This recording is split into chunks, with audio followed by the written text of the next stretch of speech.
She baked the wedding cake that broke her heart. Martha Webb stood in the kitchen floor, dusting her apron, tears mixing with the sugar.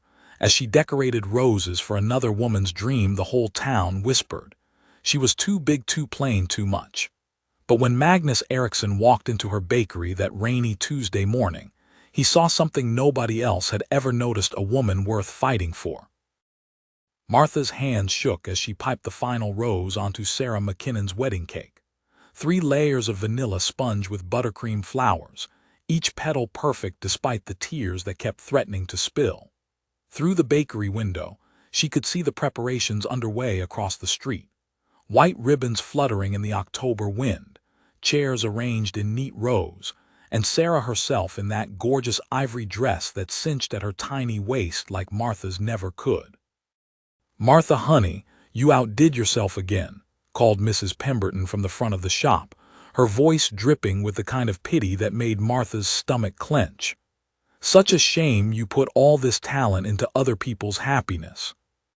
The words hit like they always did, sharp and quick. Martha forced a smile and wiped her hands on her apron. "I love what I do, Mrs. Pemberton. Seeing folks celebrate brings me joy." The lie came easy now, smooth as the buttercream she'd been spreading all morning. Mrs. Pemberton clicked her tongue and shook her gray head. "Well, I suppose we all have our place in this world. Some women are meant to be wives and mothers, others." She gestured vaguely at Martha's ample figure. "Others have different gifts." The bell above the door chimed as Mrs. Pemberton left, taking her poisonous sympathy with her. Martha stood alone in her bakery, surrounded by the sweet scents of cinnamon and vanilla that had become both her sanctuary and her prison. At 26, she'd resigned herself to this life. The spinster baker who made beautiful things for beautiful people while she remained invisible, unwanted, too much of everything the world didn't value in a woman. She was arranging the cake on its delivery stand when the door chimed again. Heavy boots thudded across the wooden floor, and Martha looked up to see a man she'd never seen before. He was enormous, easily 6.5 feet tall, with shoulders that seemed to fill the entire doorway. His red flannel shirt stretched across a chest built from years of hard labor, and his dark hair was damp from the rain. But it was his eyes that made Martha's breath catch, pale blue like winter sky, and they were looking directly at her. "Afternoon, miss," he said, his voice carrying the hint of an accent Martha couldn't quite place. Scandinavian maybe, like some of the loggers who worked the forests north of town. "I'm looking for someone who can bake." Martha's cheeks burned. Of course he was here for business, not because he'd noticed her. Men like this didn't notice women like her. "What kind of baking?" she managed, wiping her flour-dusted hands nervously on her apron. "Bread mostly, hearty stuff that'll stick to a man's ribs. I run a logging camp about 30 miles north, and my cook just up and quit on me. Left 20 men with nothing but hardtack and beans." His eyes crinkled slightly at the corners when he smiled. "Name's Magnus Eriksson." "Martha Webb," she replied automatically, then felt foolish for the way her heart jumped when he repeated her name like he was tasting it. "Martha Webb," Magnus said slowly, nodding. "Would you be willing to come up to the camp for a week or two, just until I can find someone permanent? I'll pay well, and there's a separate cabin for you, clean and private." Martha's first instinct was to refuse. The idea of leaving her comfortable bakery, of being around 20 rough loggers who would probably laugh at her behind her back, made her want to hide. But something in Magnus's steady gaze made her pause. He wasn't looking at her with pity or amusement. He was looking at her like she was exactly what he'd been hoping to find. I have commitments here," she said weakly, gesturing toward the wedding cake. Magnus glanced at the elaborate creation and whistled low. "Did you make that?" "Yes, but..." "That's the most beautiful cake I've ever seen." He stepped closer, studying her work with genuine admiration. "Look at those roses. They look real enough to smell." Heat flooded Martha's cheeks again, but this time it wasn't embarrassment. When was the last time someone had praised her work without adding a but or a pitying look? "Thank you," she whispered. My mother used to say that baking was an art and artists were rare as gold. Magnus's voice was soft now, almost reverent. She would have loved to meet you. The simple words hit Martha like a physical blow, not because they hurt, but because they were kind. Genuinely, wholly kind, without any hidden barbs or backhanded compliments. She found herself studying this giant of a man who spoke of his mother with such tenderness. "Would you at least consider it?" Magnus pressed gently. "My men haven't had a proper meal in weeks. They're good men, hard workers, but they're getting mighty discouraged. A woman's cooking could change everything." Martha looked around her empty bakery, then back at the wedding cake that would celebrate yet another happiness she'd never know. What did she have to lose? Her routine. Her safe, predictable, lonely routine. 2 weeks, she heard herself say. I could manage 2 weeks. Magnus's smile transformed his entire face, making him look younger and somehow even more handsome. "You won't regret this, Martha Webb. I promise you that." But as the bell chimed behind him and Martha watched his broad form disappear into the rain, she wondered if she already did. What was she thinking, agreeing to go off into the wilderness with a stranger? The whole town would have a field day with this. Martha Webb, the fat spinster baker, finally desperate enough to chase after any man who showed her a moment's kindness. She was still standing there, heart hammering against her ribs, when Sarah McKinnon burst through the door in a flurry of white silk and panic. "Martha, thank goodness you're here. We need to move the wedding inside. It's starting to pour, and Mother says the cake needs to be perfect because Thomas's family is coming all the way from Denver, and if anything goes wrong they'll think we're all backwoods idiots and—" Sarah stopped mid-sentence, staring at Martha's face. "Are you crying? What's wrong?" Martha touched her cheek and was surprised to find it wet, but for once they weren't tears of sadness or self-pity. They were something else entirely, something that felt dangerously like hope. "Nothing's wrong," Martha said quietly, beginning to untie her apron. "Everything's exactly as it should be." The wagon lurched through another pothole, and Martha gripped the wooden seat until her knuckles went white. 3 hours into their journey north, the comfortable silence between her and Magnus had given way to something that felt charged, dangerous.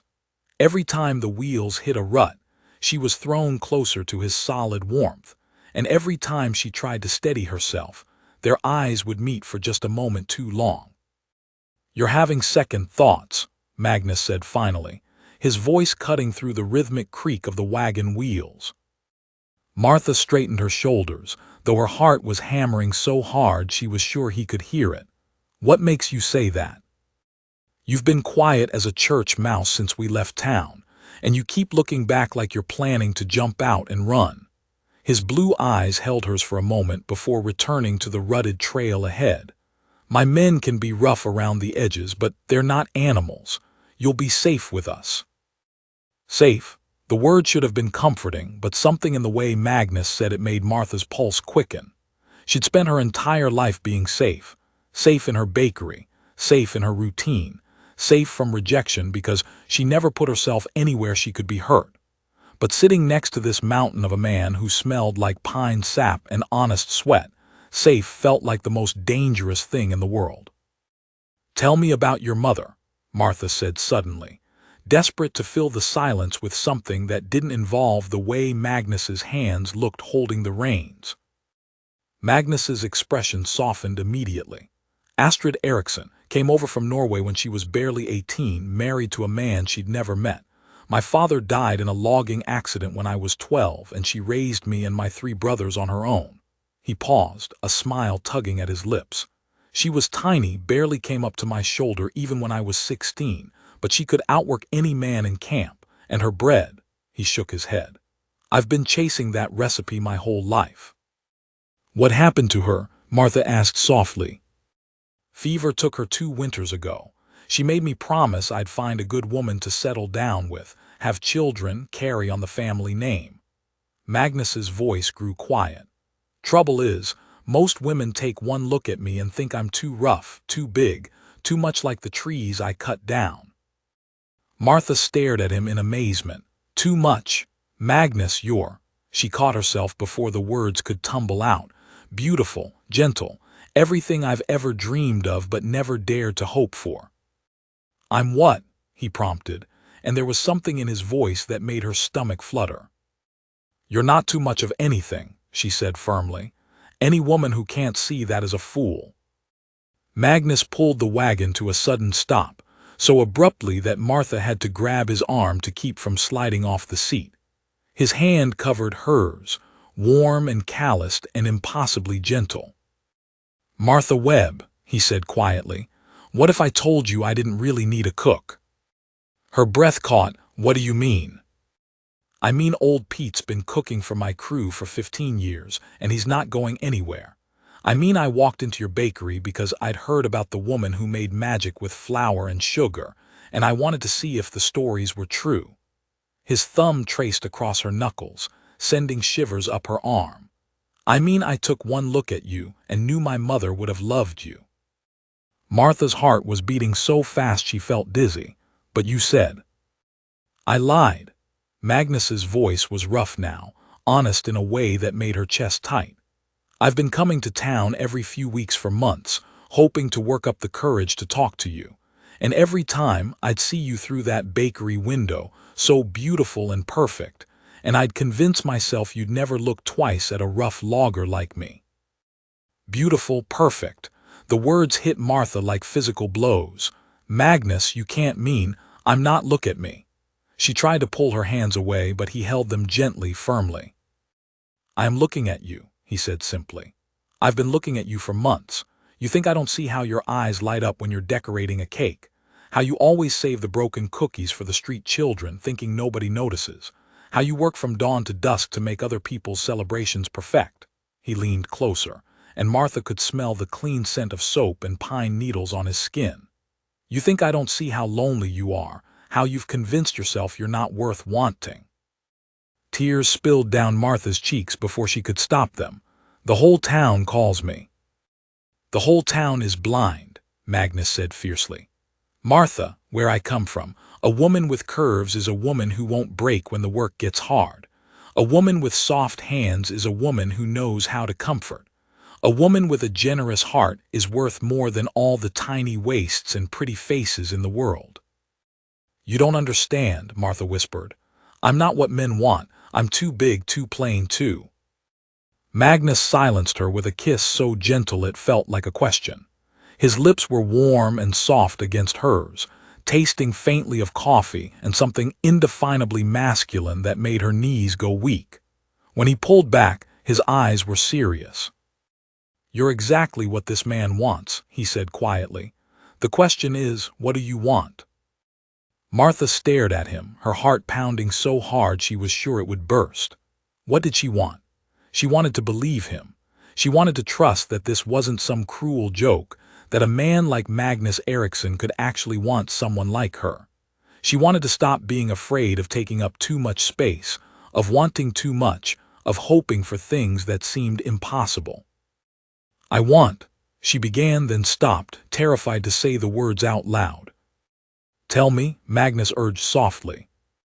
I want to believe you, she whispered, but I'm scared. Magnus nodded slowly. Fear makes sense. Hell, I'm scared too. Scared you'll realize you can do better than a logger who talks to trees and lives in the middle of nowhere. But Martha, what if we stop being scared together?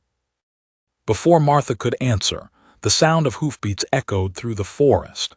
Magnus tensed immediately, his hand moving instinctively to the rifle beside his seat. 3 riders emerged from the trees ahead, and Martha's blood went cold as she recognized the lead horse.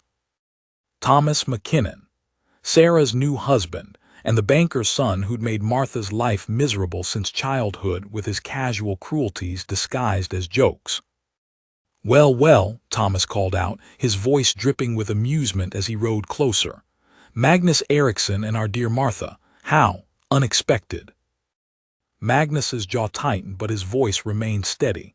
Thomas, congratulations on your wedding. Thank you, though I'm surprised to see you miss the celebration. Too busy with other activities. Thomas's eyes raked over Martha with obvious disgust. Though I suppose when pickings are slim, a man makes do with what's available. Martha felt the familiar shame wash over her, hot and suffocating. She tried to make herself smaller on the wagon seat, wishing she could disappear entirely. But Magnus's hand found hers again, squeezing gently. "I'd be careful with your words, McKinnon," Magnus said quietly, but there was steel in his voice now. "You're talking about a lady." Thomas laughed, a sound like breaking glass. "A lady? Magnus, surely even you have standards. I mean, look at her. My wife was just saying how sad it is that poor Martha has finally gotten so desperate she's chasing after any man who will give her the time of day." The words hit Martha like physical blows, each one confirming every horrible thing she'd ever thought about herself. She was desperate. She was pathetic. She was exactly what they all said she was. But Magnus was off the wagon in one fluid motion, moving faster than a man his size should have been able to move. Before Thomas could react, Magnus had grabbed him by the shirt front and hauled him down from his horse. "Apologize," Magnus said quietly, his voice deadly calm. "Right now." Thomas McKinnon's face went white as Magnus's massive hands twisted in his shirt front, lifting him until his boots barely touched the ground. The other two riders shifted nervously on their horses, hands moving toward their guns, but something in Magnus's cold blue eyes made them think better of it. "I said apologize," Magnus repeated, his voice so quiet it was almost a whisper. "To the lady." "Magnus, please," Martha called from the wagon, her voice shaking. "It's not worth it. He's not worth it." Thomas's eyes darted between Magnus's granite face and Martha's pleading expression, and suddenly his fear transformed into something uglier. A cruel smile spread across his lips. "You want to know something interesting about your lady, Erickson?" Thomas's voice was breathless but venomous. "Ask her about the fire at the orphanage 20 years ago. Ask her about why she really came to live with the Webbs." Martha's blood turned to ice. "Thomas, don't." "Ask her about little Mary Patterson, who burned to death because fat little Martha was too scared to go back and save her." Thomas's smile grew wider as he watched the color drain from Martha's face. "Ask her how she's been lying to everyone about who she really is." Magnus released Thomas so abruptly that the smaller man stumbled backward, nearly falling. But Magnus wasn't looking at Thomas anymore. His eyes were fixed on Martha, and the expression on his face made her want to die. "Martha," Magnus's voice was careful, controlled. "What's he talking about?" Martha's hands were shaking so violently she had to clasp them together to make them stop.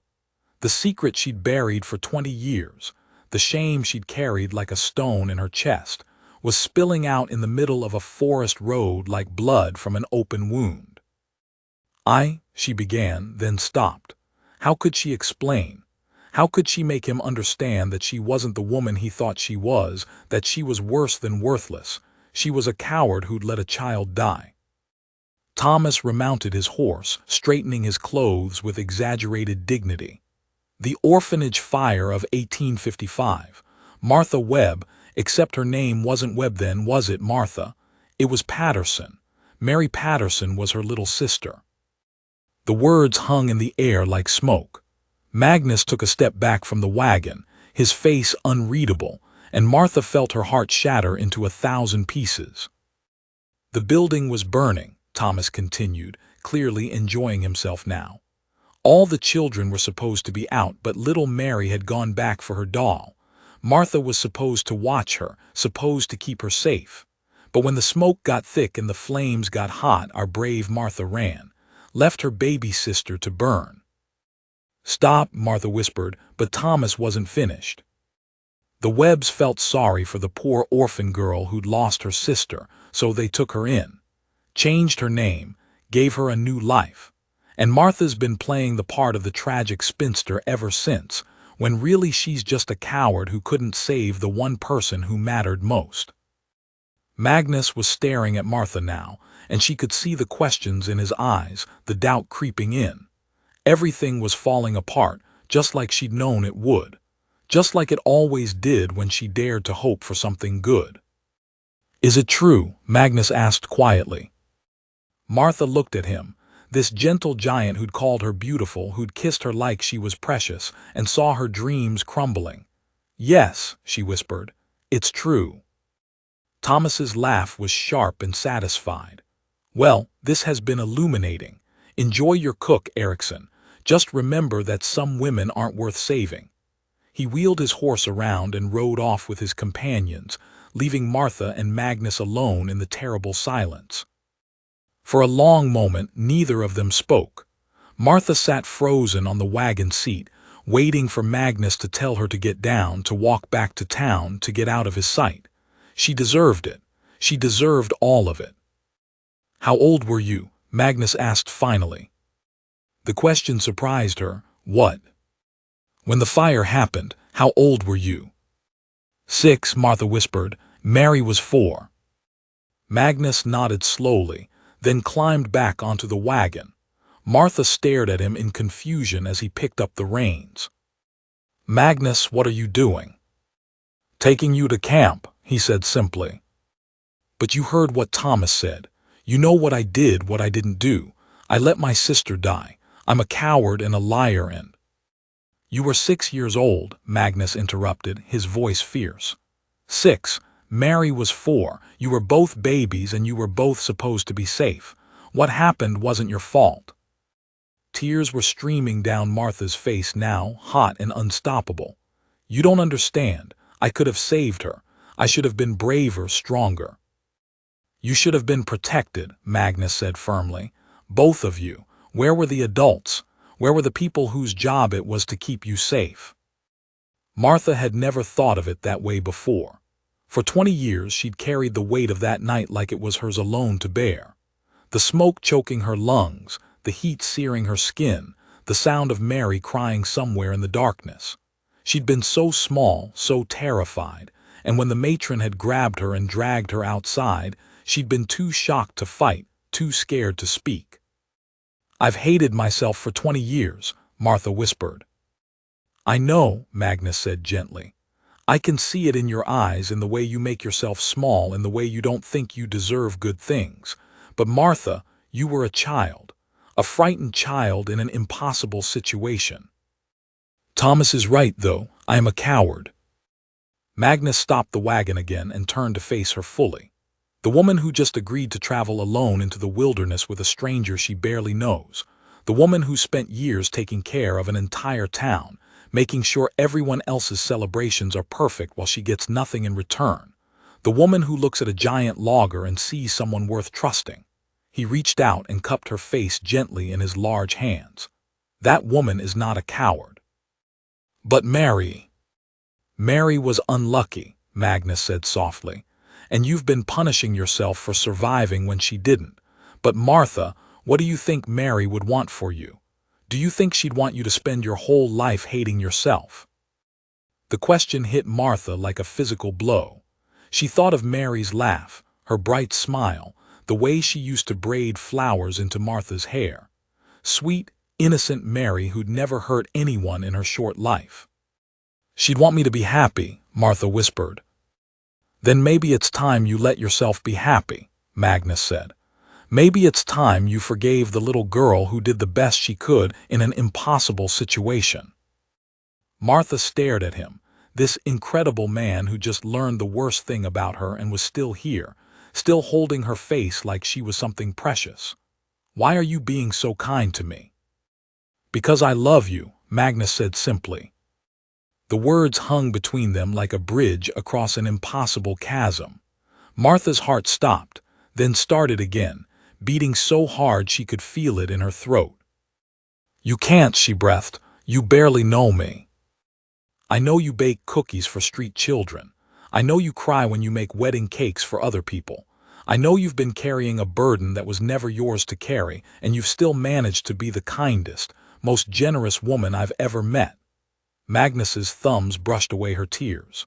"I know you taste like sugar and sunshine, and when you smile, really smile, it's like watching the sun come up." "Magnus," Martha's voice broke on his name. I know you're scared.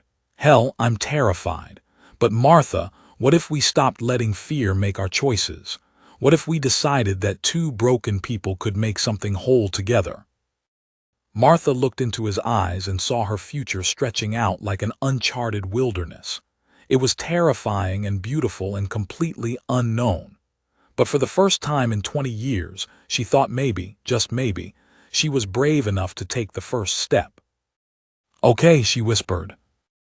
Magnus's smile was like sunrise breaking over mountains. Okay. Okay, I'll stop being scared. Okay, I'll try to forgive that little girl. Okay, she took a deep breath. Okay, I love you too.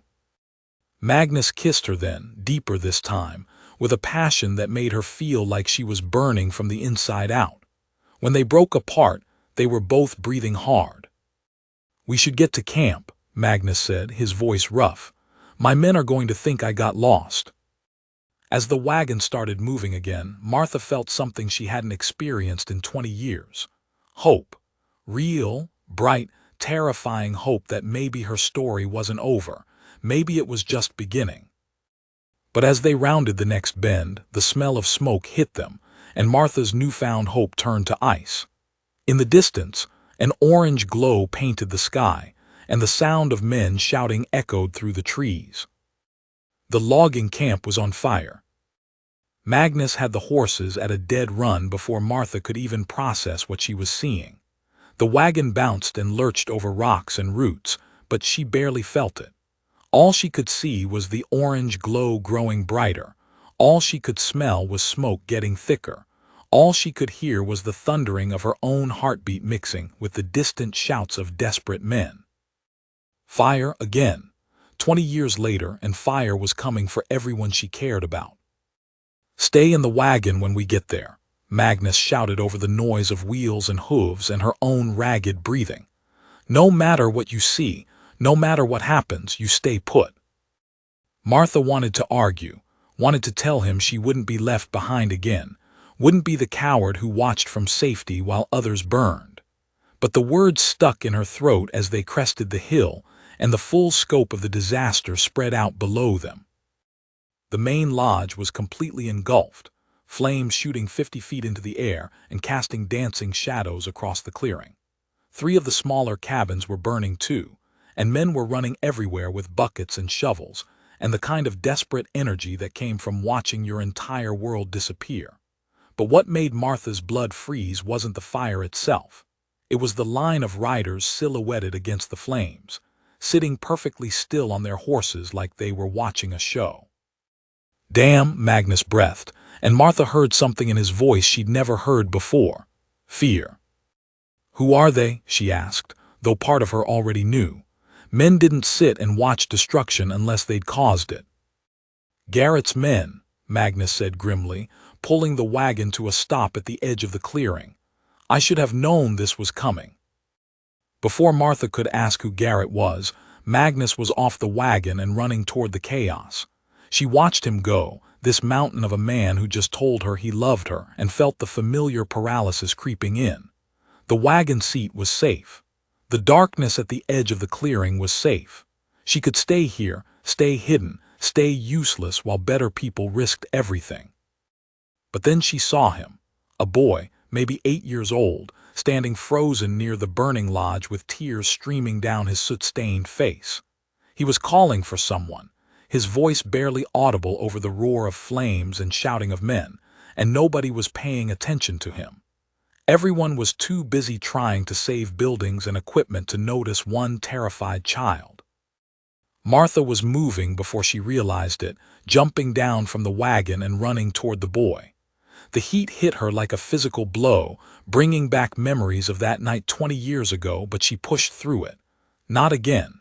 Not this time. Hey there, she called out, dropping to her knees beside the boy. What's your name? Tommy, he sobbed. I can't find my pa. He was in the lodge when it started burning, and now I can't find him. Martha's heart clenched as she looked at the inferno that had been the main building. Nobody could survive that. But she couldn't tell an 8-year-old boy that his father was dead, couldn't watch hope die in those young eyes. "We'll find him," she promised, gathering Tommy into her arms.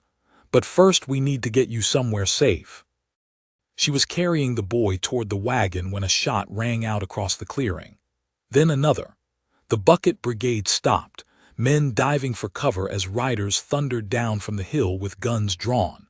Martha ran faster, her heart hammering against her ribs as bullets whined through the air around them. "Magnus!" she screamed, scanning the chaos for his familiar broad shoulders. She found him near the burning lodge, grappling with a man in black who was trying to shoot him. Even from a distance, she could see blood on Magnus's shirt.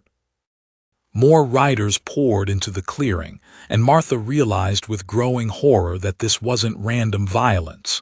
It was systematic, planned. They weren't just burning the camp, they were trying to kill everyone in it. "Why?" Tommy whispered against her shoulder. "Why are they hurting us?" Martha didn't have an answer. She reached the wagon and lifted Tommy into the back, her hands shaking as she tried to think. The riders were between them and the trail out, cutting off any escape. The fire was spreading faster now, catching the dry pine needles and racing through the trees. Soon the whole forest would be burning, and they'd be trapped. A horse galloped toward them, and Martha's relief at seeing Magnus quickly turned to terror as she realized he was being chased.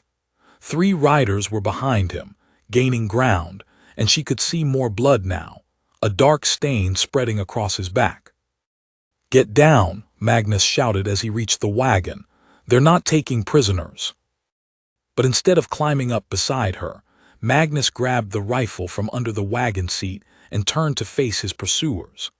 Martha watched in horror as he raised the gun, knowing he was outnumbered, knowing this was probably how she was going to lose him just hours after finding him. The first rider came into range and Magnus fired. The man pitched backward off his horse, but the other 2 kept coming. Magnus worked the lever action smoothly, years of hunting serving him well, but Martha could see he was weakening. The blood loss, the smoke, the impossible odds, it was too much for even him. That's when she remembered the shotgun. Old Pete, Magnus had said. The cook who'd been with the crew for 15 years. If this was his wagon, if he'd been making supply runs to town for all those years, then he'd have been traveling through dangerous country. He'd have been prepared. Martha dove into the wagon bed, frantically searching through supplies and equipment while bullets whistled overhead. Her hands closed around smooth wood and cold metal just as the second rider reached them. She'd never fired a gun in her life, but she'd watched her adopted father clean his hunting rifle enough times to know the basics. Point, aim, squeeze. The shotgun bucked against her shoulder like an angry mule and the noise was deafening, but the rider tumbled from his saddle. The third man pulled up short, suddenly realizing he was facing 2 guns instead of 1. Magnus stepped forward, his rifle trained on the man's chest. "Tell Garrett this isn't over," the rider called out, wheeling his horse around. "Tell him Magnus Eriksson is a dead man." "Tell Garrett he can come finish this himself," Magnus shouted back. "I'll be waiting." The rider spurred his horse and galloped away, leaving them alone in the burning clearing. Around them, the surviving loggers were emerging from cover, helping wounded men and trying to salvage what they could from the destruction. But Martha only had eyes for Magnus, who was swaying on his feet now, the adrenaline finally wearing off. "You're hurt," she said, dropping the shotgun and running to his side. "Just a scratch," Magnus mumbled, but when she pulled his shirt away from the wound, she could see it was much worse than that. The bullet had grazed his ribs, tearing a furrow through muscle and skin that was bleeding steadily. "Tommy, bring me that clean shirt from the wagon," Martha called out, her voice steady despite the fear clawing at her chest. "And the water jug." As she worked to clean and bandage Magnus's wound, using skills she'd learned helping Dr. Morrison in town, Magnus told her about Garrett, railroad man from back east who'd been buying up timber rights all through the territory, making offers that weren't really offers. When landowners refused to sell, accidents happened. Fires mostly, but sometimes worse. He wants this forest, Magnus said through gritted teeth as Martha wrapped clean cloth around his ribs. My family's owned this land for 30 years, but Garrett's got politicians in his pocket, judges too. He figures if he can drive me out or kill me, the land will go up for auction and he can buy it for pennies. Why didn't you tell me? Martha asked, though part of her already knew the answer. Because I was hoping I could handle it myself, because I didn't want to drag you into this mess. Magnus caught her hands, stilling them. Martha, you need to leave. Take Tommy and get out of here. Garrett won't stop until I'm dead, and anyone who stands with me is in danger. Martha looked around the destroyed camp, at the men who were homeless now, at little Tommy who'd lost his father to a rich man's greed. She thought about Thomas McKinnon's cruel words, about 20 years of hiding, about the little girl who died because the adults who should have protected her had failed. No, she said quietly. What? I said no. Martha stood up, her spine straight and her chin raised. I'm not running any more, Magnus. Not from Garrett, not from the past, not from anything. These men need help, Tommy needs someone to take care of him, and you need someone to watch your back. I'm staying. Magnus stared at her like he'd never seen her before. Martha, you don't understand what you're saying. This is going to be a war. Then we'll fight a war, Martha said simply, together. A slow smile spread across Magnus's face, transforming his features despite the pain and exhaustion. My mother always said the right woman could make a man believe he could move mountains. Smart woman, Martha said, helping him to his feet. Now let's figure out how to move this particular mountain called Garrett. But as they stood together in the ruins of the camp, surrounded by smoke and ash and the smell of destruction, Martha couldn't shake the feeling that the worst was yet to come. Men like Garrett didn't give up after one failed attack. He'd be back, probably with more men and bigger guns. And somewhere in the darkness beyond the firelight, she could swear she heard the sound of horses, circling like wolves waiting for their next chance to strike. Dawn came gray and cold, bringing with it the smell of wet ash and the sound of hammering.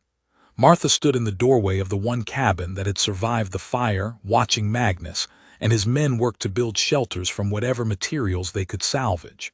Her back ached from sleeping on the floor with Tommy curled against her side, but she'd slept better than she had in years. There was something about being needed, about having purpose beyond her own small world, that made everything else bearable. Miss Martha, Tommy's sleepy voice came from behind her. Is my pa really gone? Martha's heart clenched as she turned to face the boy. In the harsh morning light, he looked even younger than his 8 years, all big eyes and trembling lips.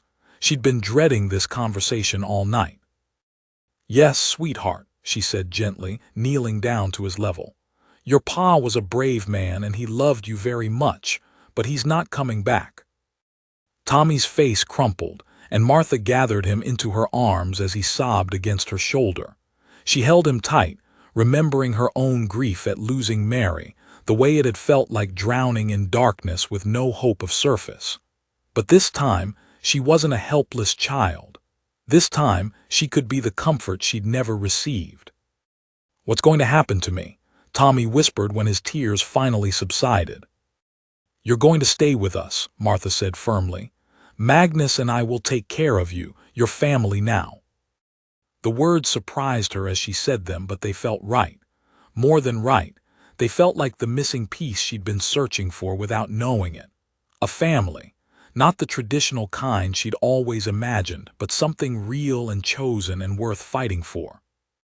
Martha, Magnus's voice came from behind her, rough with exhaustion and something else, something that made her stomach clench with worry. She turned to find him standing in the doorway, his face grim. Behind him, she could see his men gathering, their expressions tense. Whatever was coming, it wasn't good. What is it? She asked, though part of her already knew. Riders coming up the trail, a lot of them. Magnus's jaw was tight. It's Garrett. Martha felt her blood turn to ice, but she forced herself to remain calm. Tommy was watching and he'd seen enough fear already. How many? 20, maybe more. They've got us outnumbered 3-1. Magnus stepped closer, his voice dropping to a whisper.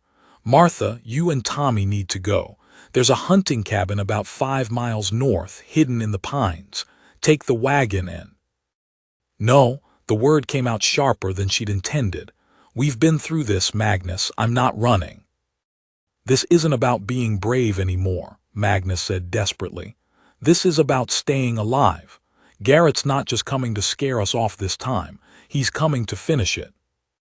Martha looked past him at the men preparing for battle. They were good men, hard-working and loyal, but they were loggers, not soldiers. They had maybe a dozen rifles between them and whatever ammunition they'd managed to save from the fire. Against Garrett's army, it wouldn't be enough. Then we need to be smarter than him, Martha said quietly. Magnus stared at her. What do you mean? I mean Garrett's expecting to find you here ready to fight.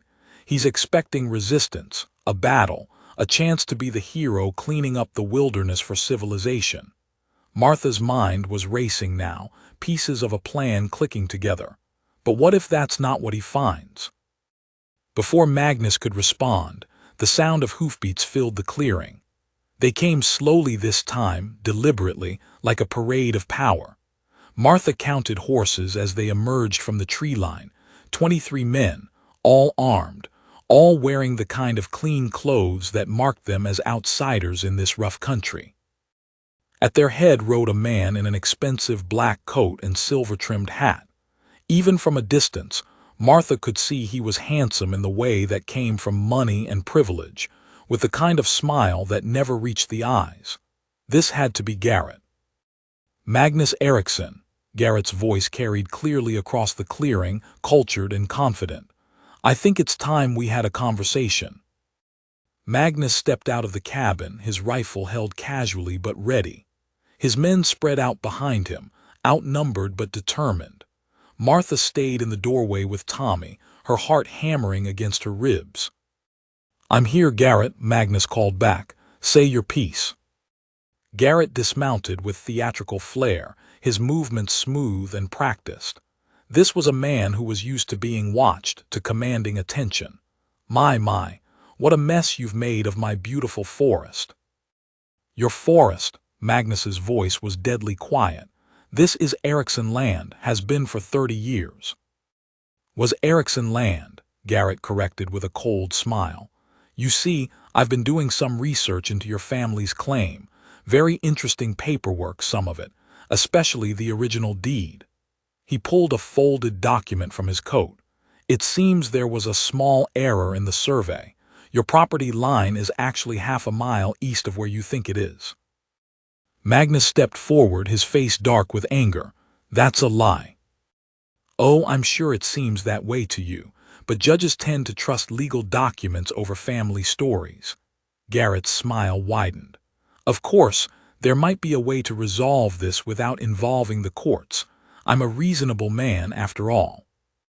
What do you want? Magnus growled. Simple, you sign over your timber rights to my company and I'll let you and your men walk away. Clean slate, fresh start. Hell, I might even hire some of you to work my operation. Garrett's eyes found Martha in the doorway and his expression shifted to something uglier. I'll even throw in safe passage for your woman and the boy. The way he said woman made Martha's skin crawl, like she was something distasteful he'd found on his boot. But it also gave her an idea. A dangerous, probably stupid idea that might be their only chance. And if we refuse? Magnus asked. Garrett shrugged eloquently.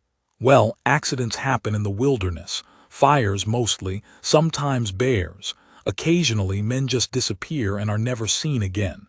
His voice hardened. I'm trying to be civilized about this, Eriksson. Don't make me do things the hard way. Magnus raised his rifle, and instantly 20 guns were pointed at him. But Garrett held up a hand, stopping his men from firing. No need for unpleasantness, yet. Garrett checked his pocket watch with exaggerated casualness. I'll give you 1 hour to think it over. Discuss it with your men, your woman, whoever you need to. But when that hour's up, I want an answer." "You'll get one," Magnus said grimly.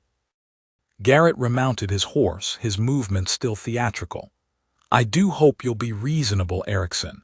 It would be such a shame if something happened to that lovely lady of yours, or the boy. Children are so fragile." The threat hung in the air like poison as Garrett and his men rode back to the tree line. But they didn't leave. They set up camp just within sight, a constant reminder of the violence waiting to be unleashed. Magnus lowered his rifle and turned back toward the cabin, his face gray with defeat. "He's got us," he said quietly. "Even if his legal papers are forged, he's got judges in his pocket, and if we fight—" "We'll all die," Martha finished. "I know." Magnus looked at her with surprise. "Then you understand why you need to leave." "No," Martha said, stepping closer to him. "I understand why I need to stay." She glanced around at the listening men, then back at Magnus. "Trust me, please. One more time, just trust me." Something in her voice made Magnus pause. "What are you planning?" Martha took a deep breath, knowing she was about to risk everything on a gamble that could get them all killed. "I'm planning to give Garrett exactly what he thinks he wants." Before Magnus could respond, she was walking across the clearing toward the tree line, her hands visible and empty. Behind her, she could hear Magnus cursing and his men scrambling, but she didn't look back. If she was going to do this, she had to do it alone. "Mr. Garrett," she called out as she approached the enemy camp, "I'd like to speak with you." The armed men tensed, hands moving to weapons, but Garrett held up his hand again. "Well, well, the lady wishes to negotiate. How civilized." He dismounted and walked toward her, stopping just out of reach. "What can I do for you, miss?" "Webb, Martha Webb." She forced herself to meet his cold eyes. "I want to make a deal." Garrett's eyebrows rose with interest. "Indeed, and what sort of deal would that be?" Martha felt like she was standing on the edge of a cliff, about to leap into empty air and pray she could fly. But Tommy was depending on her. Magnus was depending on her. And for the first time in 20 years, she was depending on herself. "Magnus will never sign those papers willingly," she said quietly. "He's too stubborn, too proud, but he has a weakness." "Oh," Garrett leaned closer, his interest clearly piqued. "Do tell." "Me," Martha said simply. "He loves me. If you take me, he'll give you anything you want to get me back." Garrett's smile was like a razor blade. "My dear Miss Webb, you've just become very valuable indeed." Martha's hands were bound behind her back with rough rope that bit into her wrists, but she barely felt the pain. All her attention was focused on Magnus, 50 yards away across the clearing, his face a mask of rage and desperation as Garrett's men held guns on him. She could see him calculating distances, weighing odds, looking for any chance to reach her. What he couldn't see was the small knife she'd palmed from her apron pocket before walking into Garrett's camp, now hidden against her wrist beneath the ropes. "Such a touching scene," Garrett murmured beside her, his voice dripping with false sympathy. "The beast raging against his cage while his beauty suffers. Almost poetic, really." "You're going to lose," Martha said quietly, never taking her eyes off Magnus. "You know that, don't you?" Garrett laughed, a sound like breaking glass. "My dear woman, I have 23 armed men and a legal claim to this land. Your lumberjack has 11 rifles and a heart full of righteous fury. The mathematics are quite simple." "Mathematics," Martha repeated thoughtfully. "You know what's interesting about mathematics, Mr. Garrett? Sometimes the simplest equations have the most surprising solutions." Before Garrett could ask what she meant, Magnus's voice boomed across the clearing. "Garrett, I'll sign your damn papers. Just let her go." "Ah," Garrett said with satisfaction. "There we are. The noble savage chooses love over land. How predictable." He raised his voice. "Throw down your weapons first, all of you." Martha watched Magnus's shoulders slump in defeat. One by one, Rifles clattered to the ground as the loggers laid down their arms.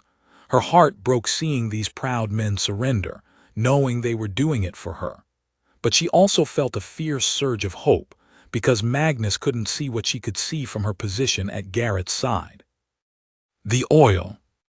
When the main lodge had burned, barrels of lamp oil had been stored in the root cellar beneath it. The fire had cracked the stone foundation, and now thick black liquid was seeping out, flowing in a steady stream toward the creek that ran behind Garrett's camp. 23 horses stood directly downstream from that flow, their hooves and legs already dark with the substance.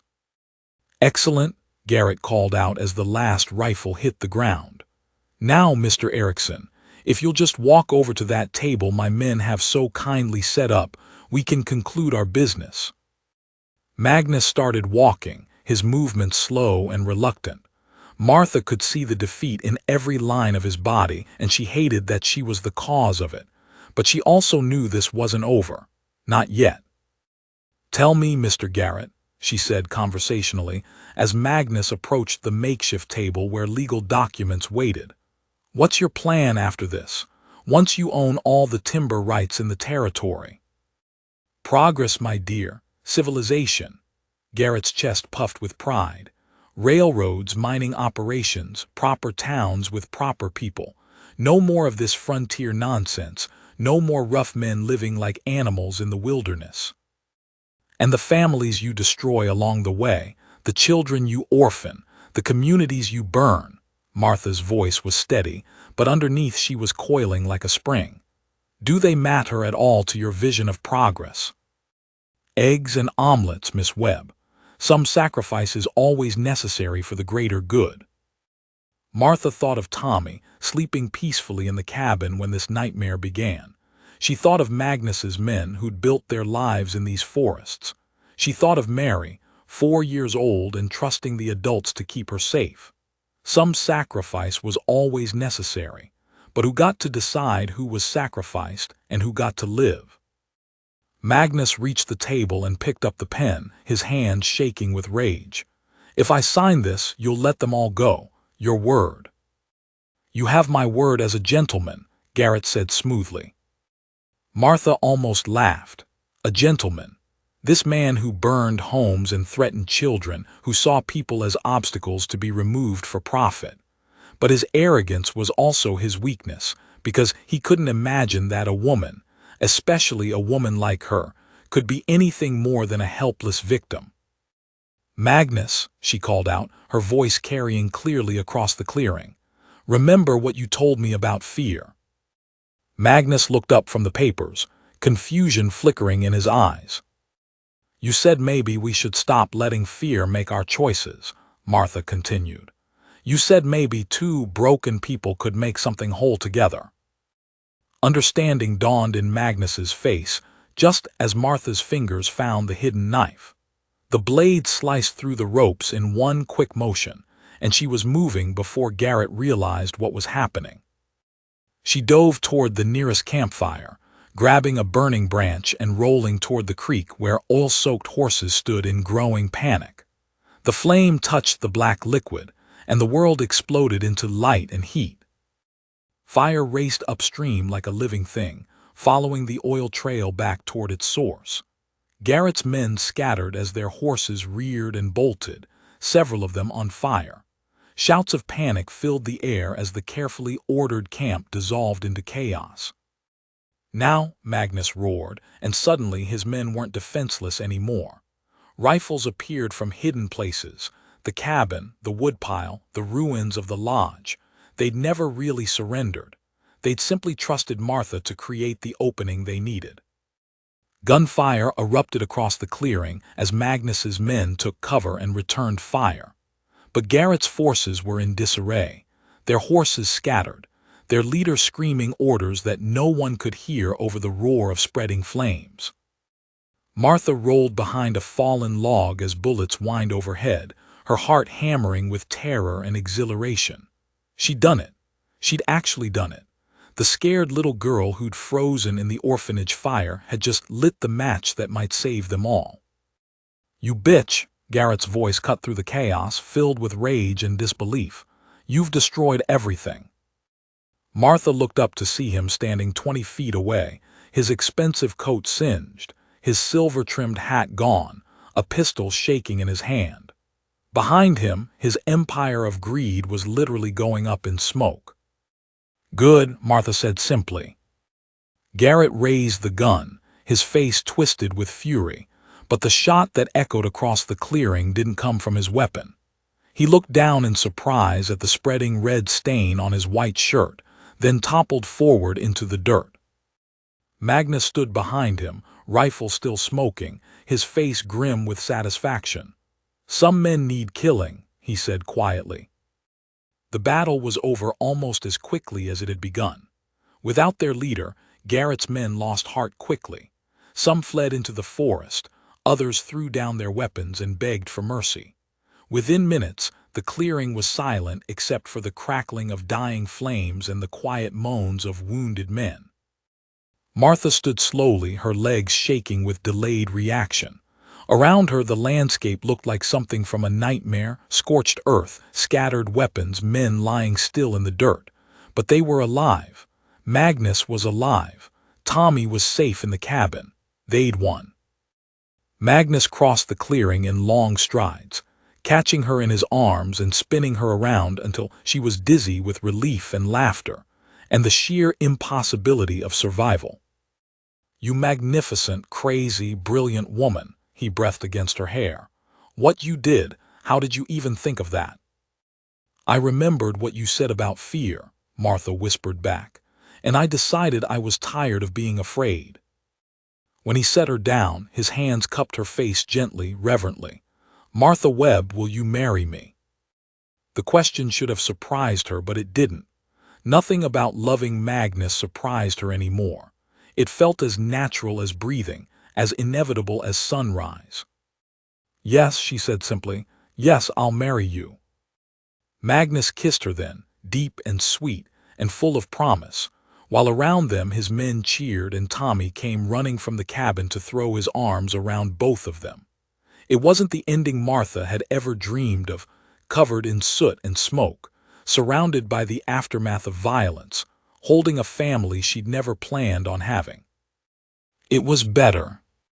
6 months later, Martha stood in the kitchen of their new house, built from timber cut on Erickson land with windows that looked out over valleys Magnus's grandfather had claimed. She was making bread, real bread, the kind that filled a house with warmth and the promise of home. Her hands, once soft from a baker's easy life, were calloused now from work and weather, but they were happy hands. Through the window, she could see Magnus teaching Tommy how to swing an axe, both of them laughing as the boy's wild swing missed the target entirely. Her family, chosen, fought for, earned through fire and courage and the simple decision to stop being afraid. The woman they'd once called too fat for any man had found exactly the right man after all. And more importantly, she'd found herself. In the distance, a train whistle echoed through the mountains, the railroad that now carried Erickson timber to markets across the territory. Progress had come to their wilderness after all, but on their terms, built by their hands, enriching their community instead of destroying it. Martha smiled and kneaded her dough, thinking about the wedding cake she'd make next month for Sarah McKinnon's sister. She'd stopped baking other people's happiness and started living her own, but that didn't mean she couldn't share the joy around. After all, some women were meant to be wives, and mothers and fighters and dreamers all at once. And some love story were worth waiting 26 years to begin. 5 years had passed since the fire that changed everything, and Martha Erickson stood at her kitchen window watching her husband teach their 3-year-old daughter how to stack firewood. Little Astrid, named for Magnus's mother, had her father's pale blue eyes and her mother's determined chin, and she was currently lecturing him about the proper way to arrange logs despite being barely tall enough to lift them. "No, Papa, like this," Astrid said seriously, moving a piece of wood half her size. "Mama says everything has a place." Magnus caught Martha's eye through the window and winked, his grin transforming his bearded face into something boyish and wonderful. "Your mama's very smart, little one. We should always listen to her." Martha's heart swelled with contentment so complete it almost frightened her. Sometimes she had to pinch herself to believe this life was real. The log house Magnus had built with his own hands, the garden where she grew vegetables and herbs, the sound of children's laughter echoing through rooms that had once existed only in her dreams. Tommy, now 13 and taller than Martha, came barreling around the corner of the house, his arms full of wildflowers. "Mama Martha, look what I found for the dinner table." His voice was changing, cracking on every other word, but his smile was the same bright thing that had captured her heart in that burning clearing years ago. "They're beautiful, sweetheart," Martha said, opening the kitchen door to accept the bouquet. Tommy had stopped calling her Miss Martha the day she and Magnus married, and Mama Martha had become the most precious title she'd ever held. "Mrs. Pemberton's here," Tommy added, gesturing toward the front of the house. "She's got that look again." Martha sighed. Mrs. Pemberton still visited occasionally, always with some new piece of gossip or thinly veiled criticism. She'd never quite forgiven Martha for abandoning her assigned role as the town's tragic spinster, and she seemed to take personal offense at Martha's happiness. "I suppose I should go see what she wants," Martha said, smoothing her apron. Her figure had filled out even more after Astrid's birth, her curves now openly celebrated by a husband who worshipped every inch of her body. The woman who'd once hidden herself in shapeless dresses now wore clothes that fit properly, colors that brought out her eyes, confidence that came from being truly, deeply loved. She found Mrs. Pemberton in the front parlor, perched on the edge of the sofa like she expected it to collapse under her weight. The older woman's eyes swept over the comfortable room, the handmade furniture, the books on every surface, the children's toys scattered cheerfully about, with barely concealed disapproval. "Martha dear," Mrs. Pemberton began, her voice dripping with false sweetness, "I do hope you're well. You look—" She paused, clearly searching for the right diplomatic insult. "Content." "I am," Martha said simply, settling into the rocking chair Magnus had made for her when she was pregnant with Astrid. "Very content. Can I offer you some coffee? I just made fresh molasses cookies." "Oh, no thank you. I couldn't possibly." Mrs. Pemberton's eyes lingered disapprovingly on Martha's obviously happy figure. "I'm actually here about the church social next month. We're having some difficulty finding someone to organize the baking committee, and I thought perhaps—" "You thought perhaps the fat baker would be desperate enough for approval to volunteer for unpaid labor," Martha finished pleasantly. Mrs. Pemberton's mouth fell open. That's not, I simply meant." "You meant exactly what you said," Martha continued, her voice still warm but with steel underneath. "Just like you meant it 5 years ago when you told me some women weren't meant for happiness. Just like you meant it when you made sure everyone in town knew about my past, about the fire, about how I wasn't worthy of a good man's love." "Martha, I never—" "Mrs. Pemberton," Martha interrupted gently, "I need you to understand something. I spent 26 years believing the lies you and people like you told me about my worth. I spent 26 years making myself small, making myself invisible, apologizing for taking up space in the world." She leaned forward, her eyes steady and sure. "I'm not that woman anymore." Mrs. Pemberton's face had gone white, then red, then white again. "Well, the audacity, after everything this town has done for you." "This town did nothing for me," Martha said firmly. "This town watched me struggle and whispered about my failures and treated my pain like entertainment. The only good thing this town ever gave me was the chance to meet my husband, and even then, most of you spent months trying to convince him he could do better." Through the window, Martha could see Magnus approaching the house, probably wondering what was taking so long. His step quickened when he spotted Mrs. Pemberton's buggy, his protective instincts clearly kicking in.